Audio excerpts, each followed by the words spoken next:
তাদেরকে একটা ছোট এক্সাম্পল আমি দেই, মিশরের এক্সাম্পল। মিশরেও কিন্তু তরুণরাই বিপ্লব ঘটিয়েছিল, যেটা আমরা আরব বসন্ত বলি। আরব বসন্তের পিছনেও তরুণরা ছিল, এটা ভুলে গেলে চলবে না। সেই আরব বসন্ত 1 বছরের বেশি কিন্তু ধরে রাখা সম্ভব হয় নাই।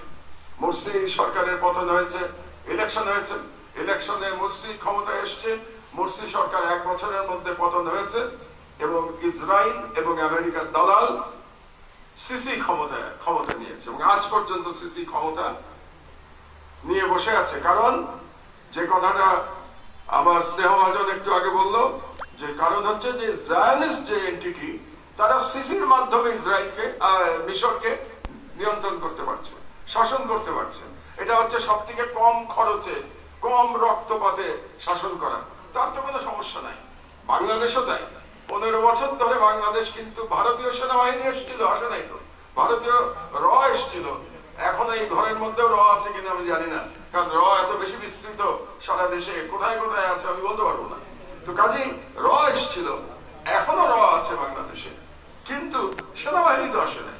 কিন্তু ভারত তো আপনাদেরকে উপনিবেশ বানিয়ে রেখেছিল। কাকে দিয়ে বানিয়েছিল? বানিয়েছিল বাংলাদেশেরই পুলিশ দিয়ে, বাংলাদেশের র্যাব দিয়ে, বাংলাদেশের সেনাবাহিনী দিয়ে, বাংলাদেশের আমলাতন্ত্র দিয়ে, বাংলাদেশের সাংবাদিকদের দিয়ে। এদেরকে দিয়ে তারা বাংলাদেশকে কলোনি বানিয়ে রাখতে পেরেছিল এবং এটা তাদের জন্য সব থেকে লাভজনক পরিস্থিতি ছিল। এরকম পরিস্থিতি যে আবার ফিরে আসবে না তার কোনো গ্যারান্টি নেই। কারণ ভারতীয় সম্প্রসারণবাদ, ভারতীয় হেজমনি কারো না কারো উপরে তো সওয়ার হবে, কারো না কারো উপরে তো সওয়ার হয়ে বাংলাদেশ তারা আবার চালাতে চাইবে। এ ব্যাপারে আমাদের সতর্ক থাকা দরকার। এবং আপনাদেরকে বলবো, আপনাদের ঐক্যটা খুব জরুরি। ছাত্রদেরকে বলবো, বৈষম্য বিরোধী ছাত্র আন্দোলন আজকে অনুষ্ঠান, কিন্তু আপনাদের অনেকগুলো গ্রুপ তো আছে, আপনাদের নাগরিক কমিটি, আপনাদের সরকারে আপনাদের প্রতিনিধি আছে। কাজে আপনাদের যেন বিভাজন না হয় কি, অনেক জায়গায় যখন আপনারা চলে যান, একটা বৈষম্য বিরোধী, একটা নাগরিক কমিটি, একটা সরকার, কাজে কার কি ইকুয়েশন আমার জানা নেই, আপনারা ভালো করে জানেন। কিন্তু সবার মধ্যে ঐক্যটা থাকা দরকার এবং চিন্তার ঐক্য, আদর্শের ঐক্যটা খুব জরুরি।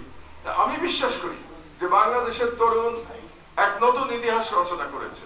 সব থেকে বড় মহৎ জায়গাটা অন্য জায়গায়, সেটা হলো এই প্রথম বাংলাদেশে এমন একটা